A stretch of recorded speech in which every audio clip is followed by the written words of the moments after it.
So the NHL may copyright their own footage, but if I use my own, well, they really can't do much about it. I was actually at the game tonight with the Boston Bruins against the Tampa Bay Lightning. My Uncle Mike, shout out to him, very generous, got us a bunch of seats, so the whole family was there. It was a great time. But talking about the game, Bruins played really well in this game. While the shot total definitely in favor of Tampa Bay, for the most part, the Bruins kept them to the outside. Jeremy Swayman, man, had himself a fantastic game in net, and Bruins played good in front of him, but Swayman still had to make some nice timely stops. I think we're starting to see Swayman start to turn back into Swayman. Now, training camp is an excuse. I'm not going to say that. I think he just had a rough beginning to the season. But things are looking good for him recently. And yeah, I mean, he's looking like that number one guy. Now, I did not take notes of this game because I'm not on my phone during games for the most part. I like to enjoy the game. But to start off the scoring, everybody's favorite. Shout out to Hayden. Aiden of a Boston Bruins group I'm in. Best Facebook group, in my personal opinion. If you're a Bruins fan, I'll link it down below in the description. Matthew Patra makes an appearance. Beautiful feed over to Frederic. He just buries that. Man, Matthew Patra was looking good at the AHL level. He's back up. They had Patra, Callahan, and Letary up. And you know what? I think for all intents and purposes, Letary on the top line was an interesting decision, but I think all of them did adequate. I think Patra, I mean, he showcases those flashes of why I think he'll be a good number two center eventually at the NHL level. Letary kind of took a clap bomb at one point. I think he looked okay. I don't think he's a top line guy at the NHL level. And Callahan, he was serviceable. But the Bruins start out this game 1-0. And they would keep the foot on the gas. David Pastrnak with a beautiful feed over to Wotherspoon, and he's just looking like vintage Ray Bourque sniping Vasilevskiy. And Vasilevskiy had a night that he would not like to remember in this one, but what a heck of a shot by Wotherspoon. He was just labeling that top shelf. Not much there the goaltender can do. Bruins are up 2-0 after the first period. This was a great start to the game for the Bruins. They looked really good. Going into the second, Marchand just rifles this. This is a vintage Marchand snipe. Not much Vasilevskiy can do there. Looks even faster in person, this shot. Bruins go up 3-0. And they would not be done. Kind of in a scrum in front of the net. Pavel Zacha would gather the puck, throw it over to Pastrnak. There's just no chance in heck for Vasilevskiy to make this save. The Bruins have a commanding 4-0 lead. And there was a lot of extracurriculars in this game. There was some 4-on-4 action. It was a lot of fun, I'm not going to lie. There was one fight. They kind of stopped the referees. I was hoping they let the boys go, but hey, we still got a few good tilts. Frederic actually won a fight. That was always good to see. But hey, the Tampa Bay Lightning, they would not just lay down and die. Conor Geekie, he gets on the board with the tip in. Kind of one that Swayman, when I was looking at it live, didn't think he had much of a chance to save that one. That's not really on him. Kind of a back-breaking goal that he lit up, though. The second goal on Victor Hedman. Good shot, don't get me wrong. I believe it kind of changed directions here. But with about 10 seconds left in the second period, it's like, dang. So it kind of changes the tone of the game. You go from a 4-1 lead going into the third to 4-2. So worst lead in hockey is a 2-goal lead. And in the third period, the Tampa Bay Lightning did an amazing job of kind of dictating the play.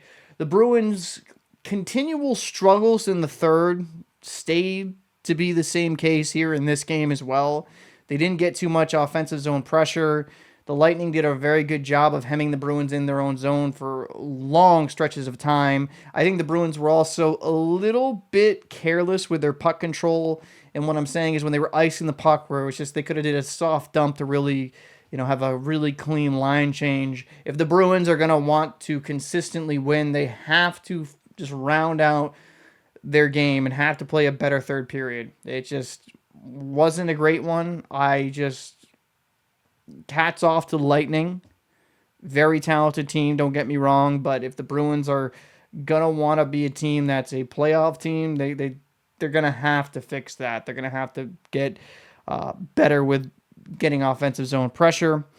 And while the score is 6-2, it was it was 2 empty net goals for the last one. Lindholm had a beautiful face-off win, and Peeke just pretty much 200 feet rifles it right in the empty net. Tampa Bay was going on a power play, and that just like, woof, that kind of changed the dynamic. 5-2. And then Pavel Zacha, Brad Marchand makes a nice play here on the boards. Pavel Zacha just kind of gets it, throws it towards the Tampa Bay Lightning goal, and it goes in. And those were the 2 empty net goals for the Bruins. They win it 6-2.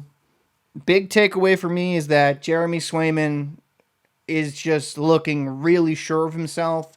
Looks confident, top of his crease. He's not panicking. He's at times this season, he just looked like he was fighting the puck. He just looked very confident. Like when there were some good odd man rushes by the Lightning, he just didn't look panicked. He looked very calm. He received the puck. And while there was the occasional bad rebound here or there, I think he was very in control of his angles and rebound control for the most part.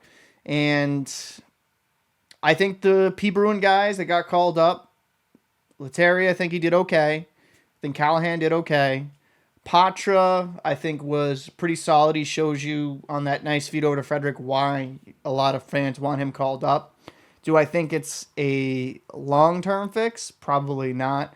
I probably assuming maybe 1 or 2 of them will be sent back down to Providence. We'll see. I believe McAvoy, I think it's McAvoy, went on IR, so we'll see kind of how that plans. So maybe Callahan stays up. But yeah, I was fine with the P. Bruin guys.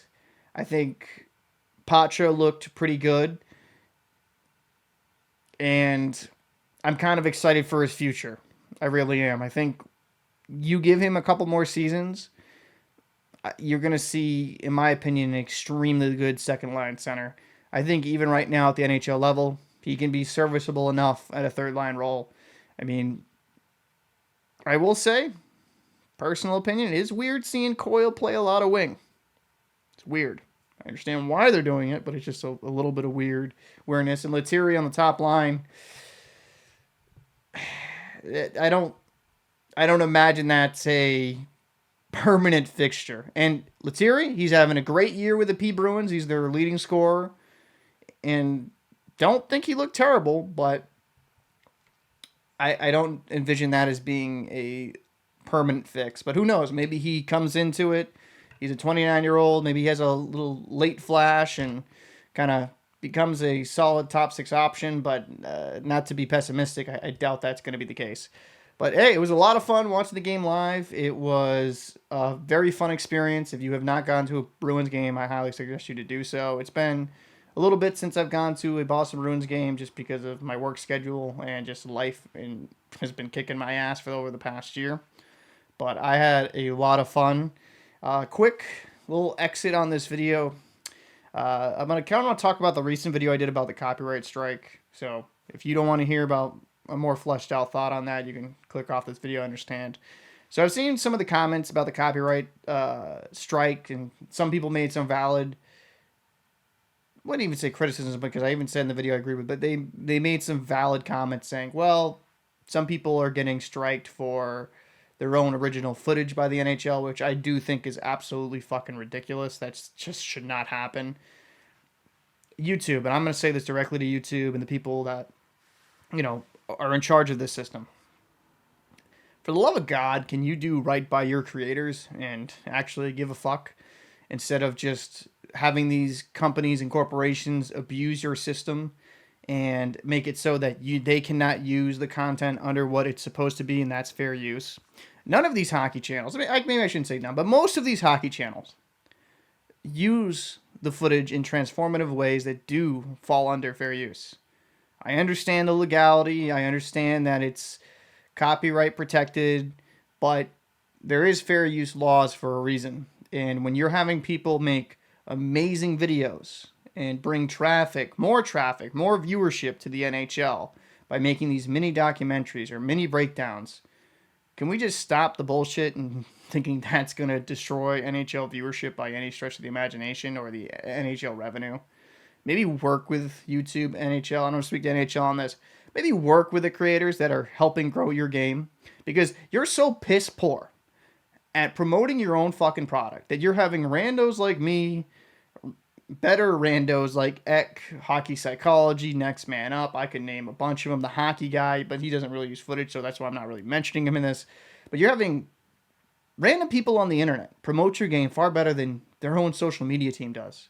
So maybe instead of alienating a whole community, you could embrace us and allow us to do our thing, and maybe we could figure out a way where maybe there's a revenue sharing split where you can get some cut of the pie so you can feel like you're getting your just desserts, but also allowing some creators to make a decent side change. It's so short-sighted. And that's the one thing I want to add on. I didn't want to make it appear in that video I was like siding with corporations. It's just unfortunate because I understand like they own it. They own the rights to it. And as someone that has not with just hockey, but have had a YouTube channel before, battling with the copyright system, it's a broken system. It's a broken system, and I think YouTube just struggles backing his creators, and they're more focused on, I would say, placating these billion-dollar companies. But that's my rant. Again, great game. Enjoyed the game. I'm Captain Paul. See you in the next one.